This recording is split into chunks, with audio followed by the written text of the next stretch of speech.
you want to know how I made this? So step number 1, you gotta download your clips. Heck no, I did not go through this whole freaking movie because it's way too freaking long. What I did was went to YouTube and used this little YouTube downloader thing and downloaded my 2 clips. And once you have your clips, all you gotta do is drag them on into Premiere Pro because we are making the base of our edit. So the first thing I do is I drag my clips all the way into the timeline. I'm gonna cut it down a little bit because it's a little bit too long, and I decided I only want the 2 scenes, which is the runny through the prison thing, and 2, the inevitable jaywalking scene. So once we have our basic cuts, we need to make one more cut, and that is just isolating that little chunk where he's running across the road. I chose to isolate it from start to end, and then I'm gonna cut it down after. Yeah, because you'd rather have too much than not enough, right? You know what I'm saying? And that's all I have to say about that. Now that it is all cut down, we are gonna move to phase 2. Phase 2. Phase 2! Yes, you heard me, phase 2, which is dynamic link. So in order to dynamic link, which is a fun thing that's in Adobe, you just have to right click and you click this long name that I don't remember what it's called, but Adobe something link. And once you click that, your Premiere Pro project will go a little funky and say it's not responding. We just ignore that, and After Effects will open, and you, yeah, that's exactly what you want. Now with After Effects open, we're ready for step number 3. Pick number 3, my lord. Finding the point of impact. Where were you hit? In the buttocks, sir. Yeah, now once you find that nice little sweet spot, you are going to hit Control D, or Command D if you're on a Mac, and that is going to duplicate your layer. Why? Why don't you love me? And once you have that layer duplicated, you're going to want to go down to Time and hit Freeze Frame. And this is just going to create like a little snapshot of our impact point, which is perfect because for step number 4, we are isolating little Mr.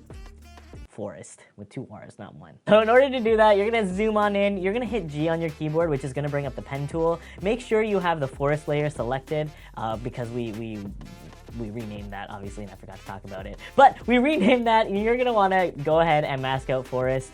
It doesn't have to be great. This whole effect is happening so fast, it can just be like a quick little thingy thing. We are gonna trim that layer down to have it start again right at that same point where we made the freeze frame, like the point of impact, so both clips match up. An easy way to do that is by hitting Control, Shift, and then D, and that's gonna split your clip right where you have the cursor, and you just want to delete the front half because we don't need that anymore. Now it's time for the thing that all effects need, and you need it for all effects, really. It's called the clean plate. Very clean. And it's super easy to make now, so what we're gonna have to do is gonna select the clip that's underneath Forest, right? And then we're gonna take that clip and we're gonna go right to the point of impact that we decided, right where it lines up with that Forest clip, and we're gonna go up to composition, we're gonna go to save frame as, and we're gonna go to Photoshop layers. And this is one of the reasons why I love Adobe products, is because they all interchangeably link. So when you click that, it's gonna create you a Photoshop document that you can save wherever you wanna save it, but it's gonna create you a Photoshop document. And the next step that we're gonna do is we're actually gonna go and open this Photoshop file that we have just created in Adobe After Effects. Now that we have this Photoshop open, we just have to roughly mask out Forest and create a backplate that way. So we're gonna roughly mask him out, and then we're going to use the generative fill tool, but we're not gonna type in anything because we don't need it to fill in everything, and then we're just gonna hit generate, and it's going to make us a backplate. So now we have this backplate created. What you're gonna do is you're gonna take that backplate Photoshop document thing, you're gonna save it, and you're gonna bring it back into After Effects. And it doesn't matter what you put it in as, just put it in as merge. It really doesn't matter for this project. And now you can see, bringing it under the Forest layer, that we have a nice clean backplate. Perfect, we are almost there. Not quite, but almost. We need the car. We need Forrest's doom. So what we're gonna do is we're gonna go again on our bottom clip there, and we're gonna move it to a section where we see the car. The car. So once you've found the frame that we can see basically the entire car, what we're gonna do is we're gonna duplicate that bottom layer one more time, and we're gonna do the same thing that we did for Forrest. We're gonna right click and we're gonna go to time, and then we're gonna go to freeze frame.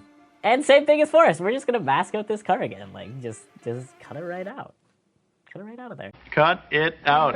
So now that the car is all masked out, we're gonna hit F, and we're actually going to feather it a little bit. And if you don't know what feathering means, that just means we're gonna soften the edge of the mask that we just made, so the car looks a little bit more realistic and not as harsh. But see, this is where we run into a problem, because the back of the car is covered up. It's covered up by another car. But easy fix, because the car pulls forward and then you can see the whole back. So what we're gonna do is we are going to find the frame where we see the back of the car and repeat those steps that we did for the first car. So we're gonna duplicate the bottom layer. We are going to then right click on the frame that we want, and then go to time and then freeze frame again, so we can cut out the back of the car and, you know, smush them together so we have a full car. No, it's okay, don't be worried. Smushing them together is actually easy. Once you have your mask of the back of the car, because we don't need the whole car again, but once you have the mask of the back of the car, all you gotta do is plop it on top, change the opacity to about 50, line them up, play with the scale and the position, and then once they match, it's gonna look pretty good. No, it didn't look as good as I had hoped, but that's no problem because we have feathering. So all we're gonna do again is bring up the feather of that by hitting F on our keyboard. It'll bring up the feather and the mask, and then we're going to bring that up to 50, and it's gonna give us this nice smooth thing. And from there, we're gonna have to adjust the layer at the bottom, because now we kind of had two wheels and it's a little bit wonky because cars don't look like that. So we just adjust the mask on the first car layer, car front, and we're gonna bring that up so that second wheel is kind of hidden and you can't really notice it. I know the bottom of the car doesn't look right, but don't worry, we're gonna fix that later. But now we have a car in two separate layers. The next step is we want to position those so that they're driving across the road to put Forrest out of his mystery. Huh? But the problem is, they're in two layers and not one, so how the heck are we supposed to position those and have it look good and then not be too crowded in the sequence? We just have to pre-compose. So what you're gonna do is you're gonna select both layers and you're gonna pre-compose them by hitting Control, Shift, and then C. And you wanna make sure that you're moving all the components to the same pre-composition, but that's already gonna be checked for you, so don't worry about it. And we're gonna name this pre-comp car. And what a pre-composition is it's like a little holding thing. So if you click that pre-composition, it's gonna open another timeline and you're gonna see both layers and you can manipulate those layers, and then when you go back to the... Francis!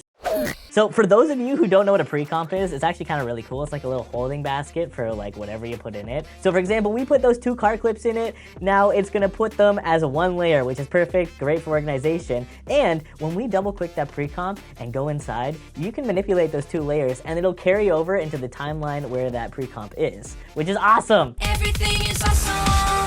So it lets us move the car all together as one piece, which is great. But be careful, because if you pre-comp and like half of whatever you're pre-comping is like off the screen, it's gonna be off the screen always. So now that we have the pre-comp done, we're actually going to line everything up to begin the actual effect. So you should have 4 layers, and each one of them is the car, the isolated car, then you have Forrest, then you have the clean plate, and then you have our clip at the back that we are working with to play the beginning where he's like running like a fool. So we have one problem, again, is that there's a little bit of the front of that car that's just in our way for everything, just blocking the screen, and we kind of don't want that to be there. So to kind of avoid extra work and having a rotoscope and like all this crazy stuff, we're gonna flip the car so it's going across the street the other way. And by across the street, I mean driving. So in order to do that, you're gonna select the car layer and you're gonna hit S, which is gonna bring up the scale. And you want to unlink that and make the first 100 minus 100. And that's gonna flip it horizontally for you. Now that the car is flipped, we can start driving, okay? So what we're gonna do is we're going to hit P on our keyboard and open up the position. And we're gonna click that little hourglass right by the side there to start our keyframing. And if you don't know what a keyframe is, hey, that's okay. Okay. It's just a little point of change. It's just marking when something changes. So at this point, there's going to be a change, and then at this point, there's going to be a change, and the space in between is where that change happens. So again, we're going to hit that keyframe button, and on that keyframe, we're going to move the car off screen because that's where we want to start.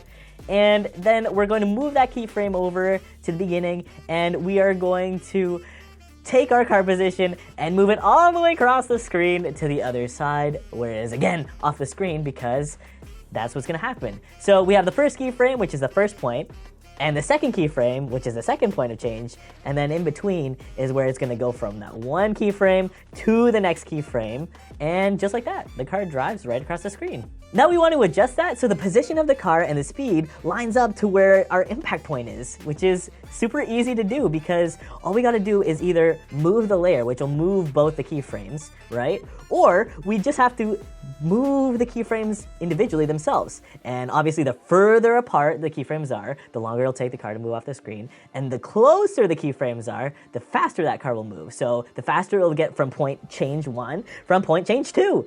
Easy. That was easy. You just gotta mess around with that until you're happy with the speed of the car, and the only thing you have to make sure is that the car lines up with your freeze frame. So where we have our Forrest freeze frame and when our back plate starts, we want to make sure that that car is like just about touching Forrest right there, because that's where it's gonna happen, you know. Like that's ever gonna happen. So once we're happy with the way that that's lined up, we're gonna take Forrest and we're gonna put him on top, like we're gonna put that layer on top because we don't want the car to drive behind him. We want the car to like hit him, and it's just, he just needs to be on top. So step 2500, I don't know where we're at now because I lost track. But what we're gonna have to do is we want Forrest to follow the front of the car like he's being hit, obviously. So we're gonna do the same thing that we did for the car for Forrest. We're gonna hit P on our keyboard and we're gonna create a new keyframe by hitting that little stopwatchy thingy right there. Again, just like we did for the car. And we are going to line up Forrest's movements with the cars. And what you want to do is you want to line up that first keyframe with the point where the car is hitting him, because that is our first point of change, right? We want him to start there, and from there we want him to move. So we're going to move a little further in the timeline and follow the car. So when we see that the car's front is like off the screen, we're going to hit keyframe again, and then we're going to move Forrest so that he's not on the screen anymore. Easy. So yeah, just take some time and finesse that until you think it looks smooth and you're happy with your keyframes and the speed of the car and the speed of Forrest, and we can move on to the next step. Now, we need to make Forrest squishy, right? And how do you make someone squishy? Well, duh, adding some bones. Bone! So what you want to do is you want to go up and select the little thumbtack tool, which is called the puppet pin tool. It's a really, really, really, really cool tool. Why is that funny? I don't know. So we want to make sure we have the Forrest layer selected and the puppet pin tool selected. And what we're going to do is we're going to click on every spot where we want a bone technically to be. So for this, we kind of want the bones to just be vertical. Those are going to be anchor points that we can use to bend. So wherever there's a bone, he won't bend, if you know what I mean. It's kind of like if you have this, you know, and it's like a joint. It's like your knee. Like if you put the bone here, you can bend like that. But this part doesn't like do stuff, you know? So typically I like to put the points where we kind of have bones.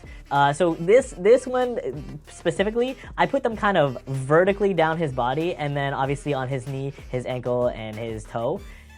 Just so that we can sell the effect of him bending, because he's going to be bending. And again, it doesn't have to be perfect. The effect's gonna go so fast. So when you click each point, it's gonna create like a new pin, is what it's called.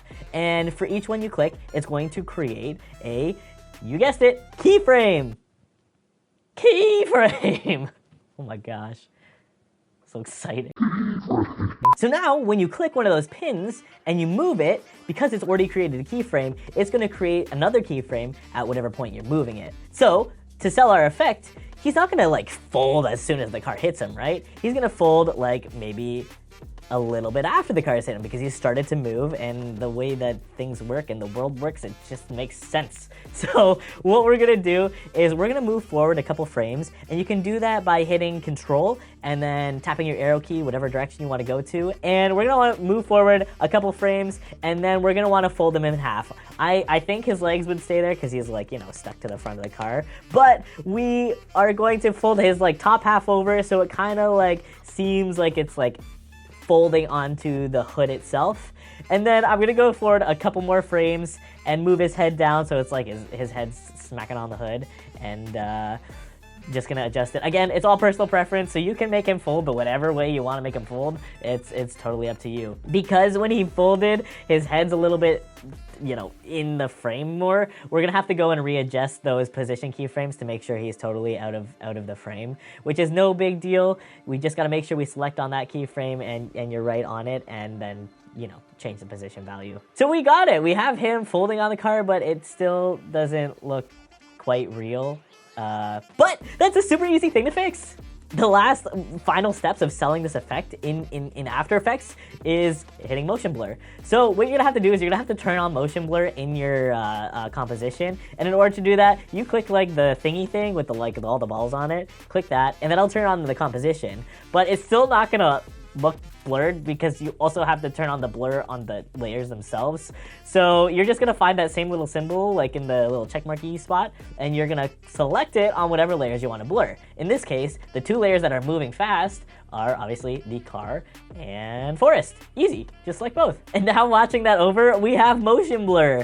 But one little tip here, you just want to make sure that you're not editing the whole time with that motion blur on, because it really bugs on your computer and just makes it really hard to do stuff. So, but now that we have that motion blur on and it's looking good, it's still not perfect. You can kind of see that there's some elements like that bloody car. Bloody car. That's right, you know, there, that it needs to be over top of everything. What we're gonna do is the same things that we did earlier, but we're gonna take our back plate this time, and we're gonna duplicate the back plate because it's already like freeze framed, and we know it's the correct frame, so we don't have to add that extra stuff. We're gonna take that back plate, we're gonna duplicate that back plate, we're gonna take it and put it on top of every layer because it's supposed to go on top.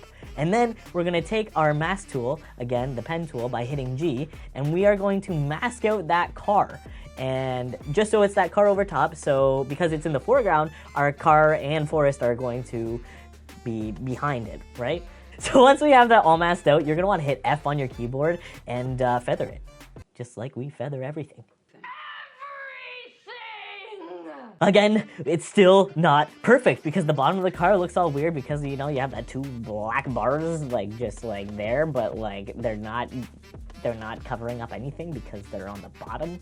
So we're gonna make our own black bars and we're gonna put them on top. So in order to do this, we are going to create a new solid. You can do that by going up to layer and hitting new solid, or you can also push Control Y, and it's gonna bring up this like little pop-out menu here, and we are going to want to make sure we change the color of the solid to be black, and we can rename that solid right in this little menu as well. We're gonna call them bars, and it's gonna be looking really weird because it's gonna be coming in behind our layers, and we're gonna want to drag that again to the top. And once it's on the top, we are going to want to turn on our proportional grid so we can actually mask it out in a straight line.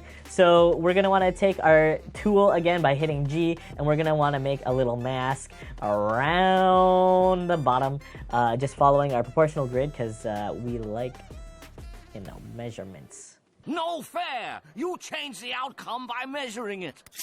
And so once we do that, we're gonna have the bottom one, and we're going to want to do the same thing for the top. So I just duplicated the layer, I hit mask, I clicked the mask to delete the mask. Technically, I could have just like flipped it upside down by doing the same scale method, but I wanted to make my life harder by masking it out twice.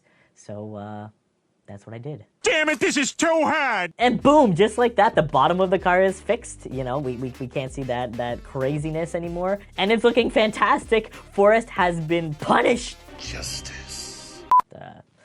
Apologies, that was a little aggressive. But we're not done yet. But I'm not done yet. We need to add some camera shake. So in order to add the camera shake, we're gonna do the same kind of thing we did last time. We need to put all of our layers into a pre-composition so we can add the shake to the entire layer, and all of them will shake in unison together. So we're gonna select everything other than our bars, and we're gonna do the same thing. Hit Control, Shift, and then C, and then if you're on a Mac, you hit the other command button, but we're gonna hit Control Shift C, and then we are going to make sure we move all attributes to that composition and hit OK. And now that everything is in one layer, we are going to use keyframes one more time to make the shakiness happen. So what we're gonna do is we're gonna wanna hit the point of impact, which is when the camera movement is gonna stop, because that's where we have our clean plate and everything. And for the keyframe, you wanna place the first one at that little cut point where we want the shake to start, and then when he's getting hit by the car, I was thinking we make it shake even more. So we're gonna hit another keyframe just to end off where we want that crazy shake to be ending. So a few frames after the initial impact, and then we still want the camera to keep shaking to give it that more realistic feeling. So we're gonna create one more keyframe further away where we just have the regular camera shake. And in order to make the camera shake without having to place all these keyframes by hand, we're gonna use a little thing called the wiggler. So in order to get the wiggler, you're gonna wanna go up to Window, and you're gonna want to scroll down until you see the wiggler, and you're gonna wanna check that so it opens up a little window, to let the wiggler in. And to use the wiggler, you're gonna wanna select your two keyframes. So you always have to select two, because it's going to generate the keyframes for you in between those two selected keyframes. So to start off, we want to have it shake more between the first two keyframes. So we're gonna wanna select the first two keyframes, and then you're gonna see that there is a frequency and a magnitude. We're gonna want to adjust that frequency and magnitude. So frequency is how many times it's gonna shake per second, and the magnitude is how much it's gonna shake per second, or how big the shake is gonna be per second. So at each one of those frequencies, how big is that shake gonna be? Confusing, I know. Don't get it. Click both your keyframes. You want to change the frequency. You want to mess around with it until you kind of have a number that you like. So the numbers I ended up going with was 8 and 20, because I wanted a really big shake when he got hit to kind of sell the effect a little bit more. And then for the last part, I wanted it to be more of a handheld, camera shake. So I toned it down and I went for a 3 and an 8. So anywhere between 2, 3, 4, and 8 is more of a handheld shake, I guess you can call it.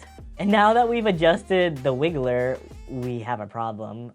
There's gonna be a bunch of blank space on the sides, and I don't know how to fix that. Just kidding, yes I do. All you have to do is adjust the scale. So we're gonna hit S on our keyboard, and we're gonna adjust the scale of our pre-comp to make it 105, because that will cover up the space.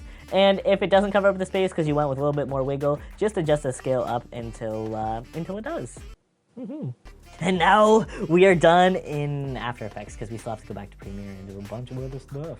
I just adjusted my stuff. I finessed it a little bit because I was like, I don't need that much of him running, and I just recut it so it fit. I didn't need the two old guys at the end, looking. It didn't really matter.